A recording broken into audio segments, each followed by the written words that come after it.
मत घेताना मुस्लिम समाजाच्या डोक्यावर तर सर्व हात फिरवतात, परंतु जेव्हा राजकारणाची वेळ येते त्यावेळेस त्यांना हिंदू मुस्लिम दिसतात। आणि खऱ्या अर्थाने मुस्लिम बहुल भागामध्ये जर आज तुम्ही पाहिलं तर मुस्लिमांबरोबरच मुस्लिमांची झुंज घालून आणि इथून सर्व मुस्लिमांचं प्रतिनिधित्व संपवण्याचं राजकारण हे सर्व पक्षांनी चालवलं आहे। विरोध असताना सुद्धा यांनी बळजबरीने सगळे झाडं तोडलेले हे अत्यंत वाईट काम झालेलं आहे, चुकीचं काम झालेलं आहे। नाशिककरांचा पहिल्यापासून विरोध होता झाडं तोडायला, त्यामुळे झाडं वृक्षतोड करायला नाही पाहिजे होते। भले यांनी काय केलेलं आहे, दुसऱ्या ठिकाणी झाडं लावलेले, पण दुसरीकडे झाडं लावलेले आहेत पण ते जगतील का याची शाश्वती नाही, बरोबर आहे। तर हे झाडं त्यांनी तोडायला नाही पाहिजे होते। समस्त नागरिकांच्या भावना त्यांनी लक्षात घेऊन आहे ना, हे भारतीय जनता पार्टीने हे काम चुकीचं काम केलेलं आहे। त्यामध्ये मला वाटतं गिरीश महाजनचा मोठा हात आहे। मागच्या वेळेला जी सत्ता दिली होती त्यातून विकास झाला का? 4-5 गोष्टी झाल्या पण विकास नाही झाला गेला। आता सध्या विकासाच्याच याच्यावरती सगळे लोक हे लक्ष देऊन आहेत की विकास कोण करेल, कुठला पक्ष विकास करेल, तर आम्हाला आमचं जीवन सुसह्यपणे जगणं सोपं राहील। ठाकरे बंधूंची काल सभा पार पडली। राज ठाकरेंनी या ठिकाणी सांगितलं की 2012ला आम्हाला सत्ता मिळाल्यानंतर अशी विकासाची कामे केलेली आहे, त्यांनी अनेक कामे सांगितलेली आहे। काय तथ्य त्यांच्या भाषणामध्ये होतं, त्यांनी खरंच विकास कामे केलेली आहेत। त्यांनी विकास कामाला सुरुवात केली पण ती कामं पूर्ण केली नाहीत, जी पूर्णत्वाला गेलीच नाहीत, जी आत्ताच्या सरकारने पूर्णत्वाला नेण्याचा प्रयत्न करतोय आणि ती लवकरच पूर्ण होतील मला असा विश्वास वाटतोय। सध्या नाशिक महानगरपालिकेची निवडणूक सुरू असून 31 प्रभागातील 122 जागांसाठी 729 उमेदवार जे आहेत तर आपला नशीब आजमावत आहे। दर दिवशी या ठिकाणी विविध पक्षातील नेते नाशिकमध्ये येऊन सभा घेत आहे, अनेकांचे रोड शो सुरू आहे आणि आपापलं विजन जे आहे तर मतदारांना पटवून देण्याचं काम ते करत आहे।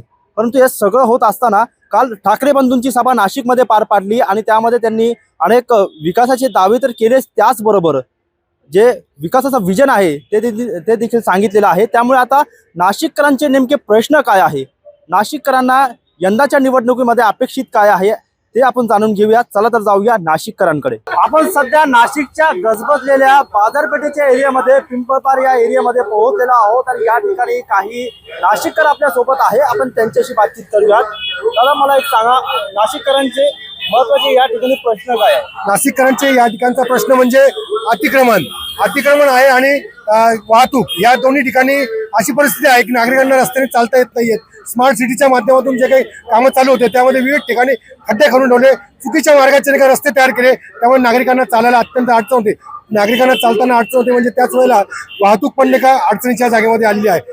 अतिक्रमण लोकांनी करून ठेवले आहेत, त्यांचा काही लोकांशी संबंध असल्यामुळे ते अतिक्रमण काढले जात नाहीत, ते अतिक्रमण काढले जावेत। आता नव्यानेच लवकरच कुंभमेळा येतो आहे आणि या कुंभमेळ्यामध्ये नाशिक शहराचं नाव हे संपूर्ण देशभरामध्ये पूर्ण कानाकोपऱ्यामध्ये पोहोचणार आहे। त्यामुळे नाशिकमधल्या सुविधा या अत्यंत चांगल्या असाव्यात की जेणेकरून देशभरामध्ये नाशिकचं नाव हे अत्यंत चांगल्या पद्धतीने घेतलं जाईल। त्यासाठी इथील अतिक्रमण करावे, इथली वाहतुकीची व्यवस्था चांगली करावी। आपण मागे जर बघितलं तर 2012ला मनसेला सत्ता दिली, 2017ला भाजपला सत्ता दिली। आता नाशिककरांचा मूड काय? नाशिककरांचा मूड आहे तो विकासावरच आज सगळंच काही चालू आहे। विकास जर नसेल केला, मागच्या वेळेला जी सत्ता दिली होती त्यातून विकास झाला का? 4-5 गोष्टी झाल्या पण विकास नाही झाला गेला। आता सध्या विकासाच्याच याच्यावरती सगळे लोक हे लक्ष देऊन आहेत की विकास कोण करेल, कुठला पक्ष विकास करेल, तर आम्हाला आमचं जीवन सुसह्यपणे जगणं सोपं राहील। ठाकरे बंधूंची काल सभा पार पडली। राज ठाकरेंनी या ठिकाणी सांगितलं की 2012ला आम्हाला सत्ता मिळाल्यानंतर अशी विकासाची कामे केलेली आहे, त्यांनी अनेक कामे सांगितलेली आहे। काय तथ्य त्यांच्या भाषणामध्ये होतं, त्यांनी खरंच विकास कामे केलेली आहेत। त्यांनी विकास कामाला सुरुवात केली पण ती कामं पूर्ण केली नाहीत, जी पूर्णत्वाला गेलीच नाहीत, जी आत्ताच्या सरकारने पूर्णत्वाला नेण्याचा प्रयत्न करतोय आणि ती लवकरच पूर्ण होतील मला असा विश्वास वाटतोय। दादा तुम्हाला काय वाटतं? उद्धव ठाकरेंचं भाषण तुम्ही ऐकलं असेल? हो, भाषण तर ऐकलं, पण जे यांनी सांगितलं, बनगेंनी जे सांगितलं त्याचप्रमाणे त्यांनी सुरुवात केली पण पूर्णत्वाला कुठलंही काम नेलेलं नाही आणि आता ते पूर्णत्वाला जाईल अशी अपेक्षा आहे। आता कुंभमेळा असल्यामुळे असं वाटतंय की यावर्षी आता सगळं व्यवस्थित कामं सुरळीत होतील। आता सर्वात महत्वाचा प्रश्न तपोवनाचा प्रश्न अनेक दिवसांपासून तो मुद्दा गाजतोय। काल ठाकरे बंधूंनी त्याच्यावरती देखील भाष्य केलेलं आहे। काय वाटतं तुम्हाला? त्यांचं म्हणणं आहे की आमची सत्ता आल्यानंतर एकही झाडाला हात लावू देणार नाही, असं होईल का? तसं होऊ शकतं, कारण वृक्षतोड ही सगळ्या नाशिकच्या नागरिकांनी विरोध असताना सुद्धा यांनी बळजबरीने सगळे झाडं तोडलेले हे अत्यंत वाईट काम झालेलं आहे, चुकीचं काम झालेलं आहे। नाशिककरांचा पहिल्यापासून विरोध होता झाडं तोडायला, त्यामुळे झाडं वृक्षतोड करायला नाही पाहिजे होते। भले यांनी काय केलेलं आहे, दुसऱ्या ठिकाणी झाडं लावलेले आहेत. पण दुसरीकडे झाडं लावलेले आहेत पण ते जगतील का याची शाश्वती नाही. बरोबर आहे. तर हे झाडं त्यांनी तोडायला नाही पाहिजे होते. तर समस्त नागरिकांच्या भावना तरी लक्षात घेऊन आहे ना, हे भारतीय जनता पार्टीने हे काम चुकीचं काम केलेलं आहे. त्यामध्ये मला वाटतं गिरीश महाजनचा मोठा हात आहे. गिरीश महाजननी आश्वासन दिलं होतं की झाडं कापणार नाही, पण त्यांनी हे झाडं कापलेले अत्यंत चुकीचं काम झालेलं आहे. दादा तुम्हाला काय वाटतं नाशिकमध्ये काय झालं पाहिजे, जे नवीन इथं सत्ताधारी बसणारे कारभारी बसणारे त्यांच्याकडनं तुम्हाला काय अपेक्षा आहे आणि कसं कारभारी तुम्ही करणार आहे? सर आता आपण बघितलं तर साधारणतः केंद्रापासून महाराष्ट्र घ्या तर आपल्याला गल्लीपर्यंत सुद्धा एक सत्ता देणं हे योग्य राहील. कारण की जेणेकरून विकास जो आहे तो कुठेही त्याला बाधा होणार नाही. आणि प्रत्येकाला जी गोष्ट असते की एक सारखी सत्ता जर सगळीकडे असेल तर विकासाला ते पोषक वातावरण असतं. इथे विरोधी किंवा इतर कोणी येणं आणि मग ते 5 वर्ष हातावर हात धरून बसणं, कारण की त्यांना त्याचा फायदाच काही होणार नाही. होटकेक आणि होट विषय नाशिकमध्ये कुठला असर तर आगामी संस्था कुंभमेळ्याच्या निमित्ताने जे तपोवनमधली वृक्षतोड होणार आहे तो विषय. त्या वृक्षतोड संदर्भात NGTने 15 तारखेपर्यंत स्टे दिलेला आहे. आणि एक नवीन स्टे परवा आलेला आहे की नाशिक जिल्ह्यामध्ये मार्च महिन्यापर्यंत कुठली कोर्टाची परवानगीशिवाय किंवा कायदेशीर प्रक्रिया पूर्ण केल्याशिवाय वृक्षतोड करू नये. आता वृक्षतोडाचा विषय राहिला साईडला. जिथं साधुग्राम करायला पाहिजे तिथं कमर्शियल मायसी हब येत आहे. मायसी हबमध्ये कमर्शियल ऍक्टिव्हिटीज होणार आहे. म्हणजे आता साधुग्रामच्या नावाखाली मायसी हब आणायच्या, तिथं कमर्शियल ऍक्टिव्हिटीज करून बिल्डरच्या घास्यात तपोवनाची जागा द्यायचं काम नाशिक महानगरपालिकेतर्फे होत आहे. ते आता थांबवण्याचं काम तपोवन चळवळीच्या माध्यमातून आम्ही केलेलं आहे. नाशिककरांनी मोठ्या प्रमाणात आम्हाला त्याच्यामध्ये साथ दिलेली.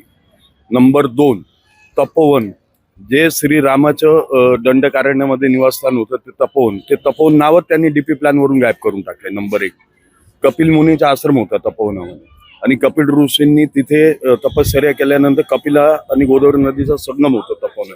ते कपिला नदीचं डायरेक्ट DP प्लॅन मधून कपिला नदीच गायब करून टाकली आहे नाशिक महानगरपालिका. तो एक महत्वपूर्ण विषय. एकही माणसामध्ये ती कॅपॅसिटी नाही ना. आम्ही तर निवडून दिलेले लोकप्रतिनिधी करतात काय?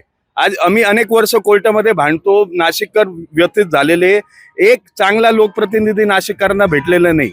आणि हे सर्व दुर्दैव आहे. आमच्यावर लादलेला एक कोणत्या तरी मंत्री आणून बसवलेला आहे आणि तो लादलेला मंत्री आमच्या नाशिकची अख्खी वाट लावायचं काम करतो. राज ठाकरेंनी दावा केला की 2012ला माझ्याकडे सत्ता होती त्यावेळेस मी अनेक विकासाची कामे या ठिकाणी केली, रोजगाराच्या संधी उपलब्ध केल्या. खरंच केलं का त्यांनी?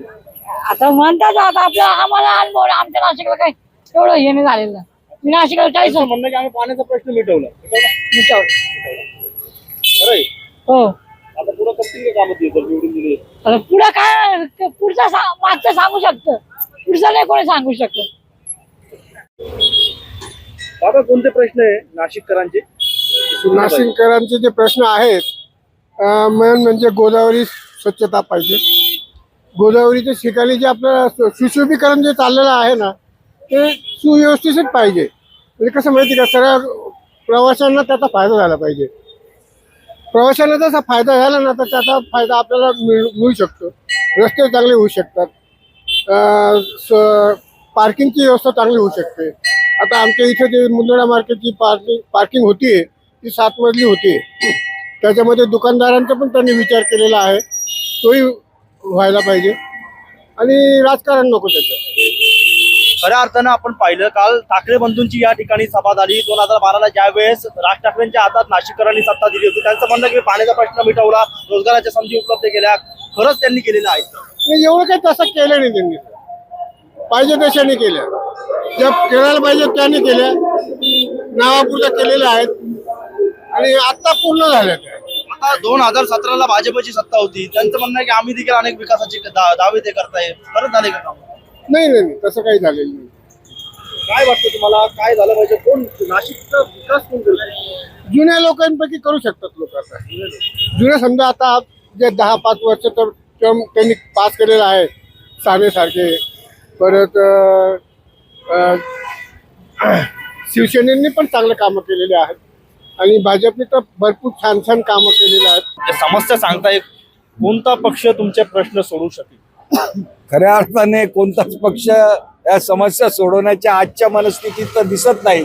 कारण आपण आज संपूर्ण महाराष्ट्र चित्र पाहिलं तर कोणत्या पक्षाला कोणत्या पक्षाबरोबर जाऊन बसणार आहे हे आजपर्यंत तरी कळत नाही.